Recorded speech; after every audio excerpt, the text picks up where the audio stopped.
Olá, estrelinhas! No dia de hoje eu vou continuar falando do mapa do Silvio Santos, porque na vez que eu gravei eu fui interrompida. Então, quem me conhece sabe o problema que é gravar na minha casa, motivo de intolerância religiosa, um monte de problemas. E eu tô rindo disso, né? É estranho, é muito estranho. Mas, vamos lá. Eu anotei algumas coisas. Um tempo que eu não podia gravar, obviamente, né? Ontem também não gravei porque minha internet caiu. E aí foi um arerê, né? Minha internet, ela tá com um problema também. É tanto problema, gente, que eu acho que eu tô quase ganhando ouro em Olimpíadas de problemas. Mas, de vez em quando, minha internet, ela tem um problema que ela cai. Aí só volta, sei lá, quantos dias. Aí cai e volta. Aí cai e volta. Cai e volta. Aí, Lorena, você sabe por que isso tá acontecendo? Não imagino. O menino que mora em cima da minha casa e fornece a internet pra mim disse que é o roteador. Por que não trocam? Não faço a mínima ideia. Eu só sei que ela cai. Ah, só me justificando, né? Porque vai ter dias que eu não vou postar porque eu vou estar sem internet. E é isso. É sobre isso, não está tudo bem. Eu acho que é um plus de Mercúrio retrógrado, né? Quando não é internet, é o meu celular. Quando não. É um monte de coisas juntas. Eu não tento mais entender. Já joguei pra Divindade Suprema. Mas, vamos lá pro mapa do Silvio. O Silvio ele tem um ascendente virgem e o regente do ascendente dele está na casa 4 em conjunção com Saturno, que poderia trazer uma situação de altos e baixos na questão do peso. Eu acho que eu já falei sobre isso, mas com certeza isso foi amenizado com uma situação de Saturno estar fazendo uma conjunção relacionada a isso.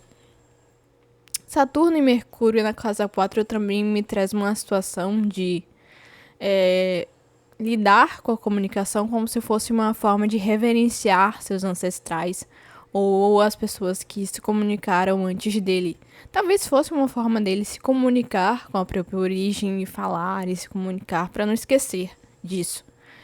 Saturno e Mercúrio também falam da questão do próprio pai do Silvio, que ele pode ter aprendido essa questão de se comunicar por conta da figura paterna. Normalmente Mercúrio com Saturno me traz uma situação de uma boa figura paterna, porque tá na casa 4.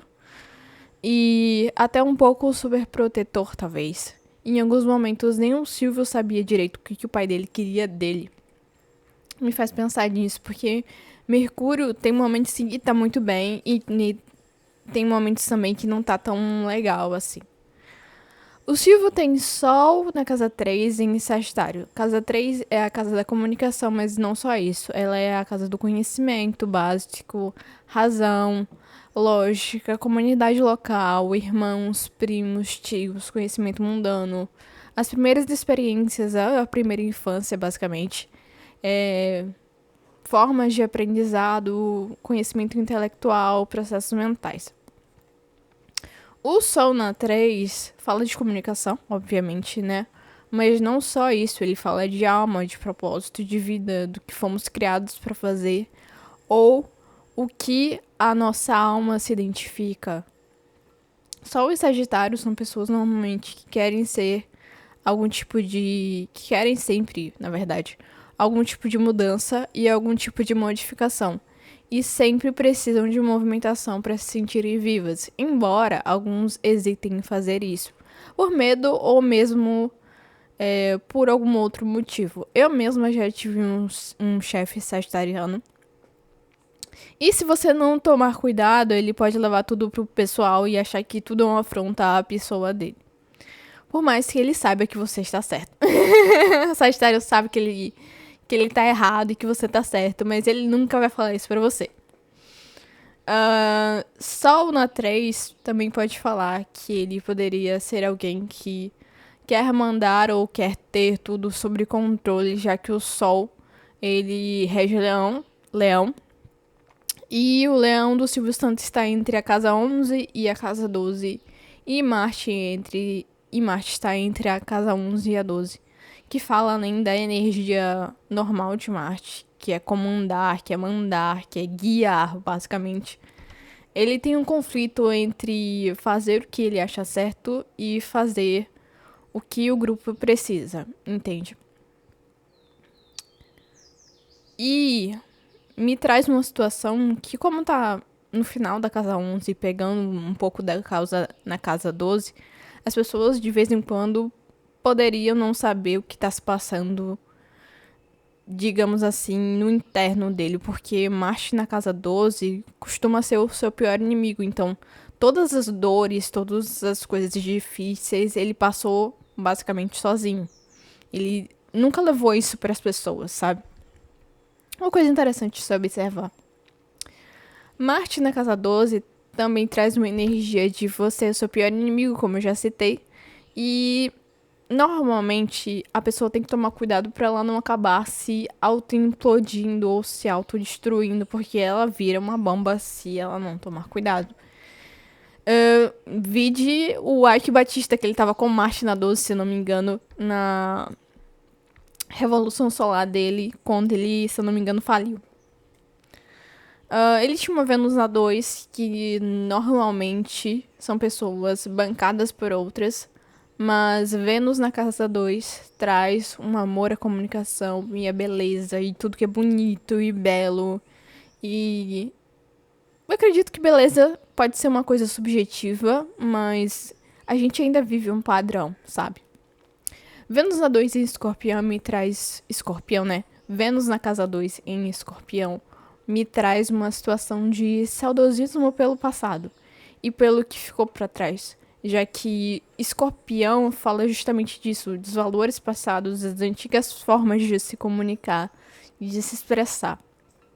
Plutão, que é o regente do ascendente, está na casa 10, que é uma casa de carreira e é uma casa que, vamos dizer assim, Plutão está fazendo uma conjunção com Júpiter, que por mais que tenha uma admiração pelo passado ou pelas coisas que ficaram para trás, sabia que teria que se expandir Júpiter para que não ficasse no passado o que ele tanto admirava, sabe? Trazer uma novidade. É também uma coisa interessante que, embora ele fosse uma pessoa que soubesse a importância do próprio passado, das coisas que passaram, ele também queria o dinheiro e dependia do dinheiro do presente. Ele também tinha um Urano na 7 em Áries. Urano na 7 normalmente são pessoas que podem lidar com vários tipos de pessoas ou de grupos. Áries traz uma mente rápida e Urano também traz isso. Ele poderia muito bem lidar com os improvisos e respostas inesperadas. Ele poderia, vamos dizer assim, pegando um pouco de Aquário, que rege a casa 5, e pega um pouco também da 6. Ele poderia, vamos dizer assim, ser uma mente rápida para lidar tanto com filhos, para lidar tanto com trabalho, basicamente. Então ele tinha uma mente rápida para lidar com os filhos da família dele, as crianças, basicamente, e lidar com a profissão, o trabalho dele. Aquário pega bastante da casa 5 e traz à tona uma criatividade e uma questão de escrita. Embora eu não lembre de nenhum livro escrito pelo Silvio Santos nesse momento, mas ele tinha uma questão criativa muito grande de escrever. Pode ser que as pessoas mais próximas dele podem citar que ele escrevia bastante ou anotava bastantes ideias, porque Aquário na 5 me traz bastante isso. Ele tem uma lua em conjunção com Netuno na casa 12, o que normalmente me traz uma situação de boa parte das crianças dele eram da parte materna. E pode ser que algo da família ou da linhagem da mãe pode ter influenciado ele. Porque casa 12 também fala de quem veio antes da gente, nossos ancestrais, vidas passadas e coisas relacionadas a isso. A lua é o regente da casa 10. Ele tinha uma parte dessa casa um pouquinho na 11, né? O regente da 10 entre a 10 e a 11. Então, o regente da lua tem duas energias, digamos assim. Uma energia de tornar o trabalho uma família típica de câncer, né? E uma outra energia que rege a casa de Saturno, que traz uma situação de uma sensação de pai, o que aparentemente ele era, né?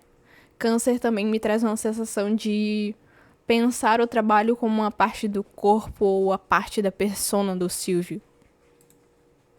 É interessante observar e pensar que o Silvio, ele tinha um Saturno que dava a base e uma lua que dava as crenças e a nutrição emocional. Por mais que eu ache que a mãe dele era excessivamente crítica com ele, isso era uma coisa normal antigamente. Não vamos esquecer que até pouco tempo atrás as crianças ajudavam em casa e trabalhavam desde jovens, então isso é meio que explicado. Ele tinha uma boa parte da casa 1 em Libra, que trazia ele uma certa diplomacia e uma certa indecisão.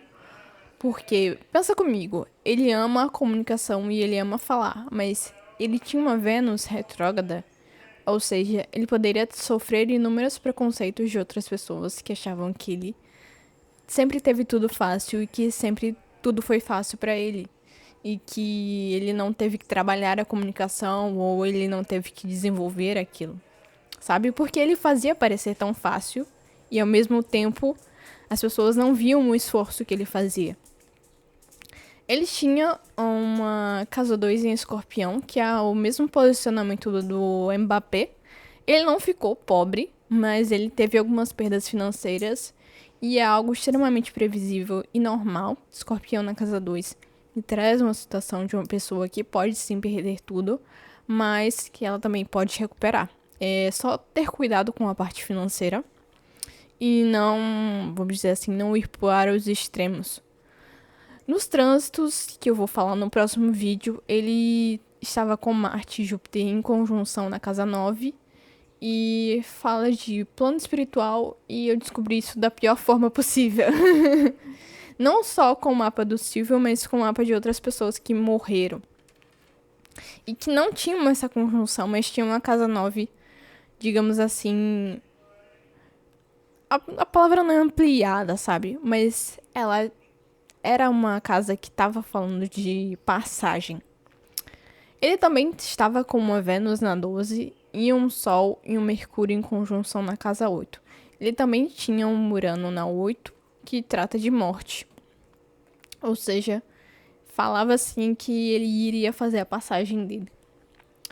O meu amigo Francisco, ele me perguntou quando ele pediu pra eu ler esse mapa aqui. Ah, mas Lorena, existe algum posicionamento que você diz que a pessoa, vamos dizer assim, vai ganhar dinheiro na vida dela? E, vamos lá, vamos analisar aqui. Ele tem uma Vênus na casa 2, que é a casa do dinheiro, né? Por mais que esteja retrógrado ali, acaba não sendo tão problemático assim, porque tá em bom aspecto. É um semisseixo? É um semisseixo, mas ajuda na questão de dinheiro, de ganhar dinheiro com a comunicação, então faz sentido. E, vamos lá, ele tem um Marte e um Plutão fazendo outro semissexto na questão de pessoas, que é casa 11, lidar com grupos. Por mais que Plutão, vamos para pensar comigo, ele está em conjunção com Júpiter, ou seja, ele ia expandir, de qualquer forma, a questão de trabalho dele. Pode ser que, de alguma forma, isso também ajudou na questão de ele ter alguns problemas financeiros e não saber direito como expandir. Pode ter ajudado sim. Porque Plutão rege a casa 2 dele. E isso ao mesmo tempo foi uma bênção e uma maldição. É estranho citar isso, né? Mas ao mesmo tempo foi uma bênção. Deus deu com uma mão e ao mesmo tempo ele tomou com a outra. Ou seja, é interessante observar isso. Eu tava pensando hoje que ao mesmo tempo que você tem vamos dizer assim, uma questão financeira, você trilha um caminho pra ser bem-sucedido, ser rico ou qualquer coisa parecida. você vai ter que fazer uma escolha, basicamente. Ele fez uma escolha. E abdicou de algumas coisas ali. E deu certo, né? Ele fez a escolha dele. Fez o caminho dele. Mas eu acho que não tem nada mais emblemático do que essa Vênus na casa 2. Fazendo um semissexto com o Sol, que é a comunicação, então. E o outro semissexto de Marte com Júpiter, na casa 10. Marte com Júpiter e com Plutão. Ou seja, ele explodir de qualquer maneira, né? Com os grupos. E é isso. Gente, eu vou deixando o vídeo por aqui. E eu vou falar sobre as revoluções solares dele no próximo vídeo. Porque eu não quero que fique um vídeo muito grande aqui, muito maçante. Porque até eu tenho dificuldade de assistir esse tipo de vídeo. Mas eu vou falar das revoluções solares do Silvio no próximo vídeo. Vou falar sobre os trânsitos que ele estava passando. E eu vou dar uma pincelada pra ver as revoluções solares dele importantes. Do ano que ele... Não, acho que ele não faliu. O banco dele fechou. Ele perdeu muita coisa, sabe? Dos anos importantes dele. Mas eu não quero que esse vídeo fique muito grande, muito maçante, muito chato. Porque quero que fique em partes separadas, porque para ajudar as pessoas que acompanham ou que querem saber mais sobre a Revolução Solar. Então eu vou deixar o vídeo por aqui. Um beijo no coração de vocês e até o próximo vídeo.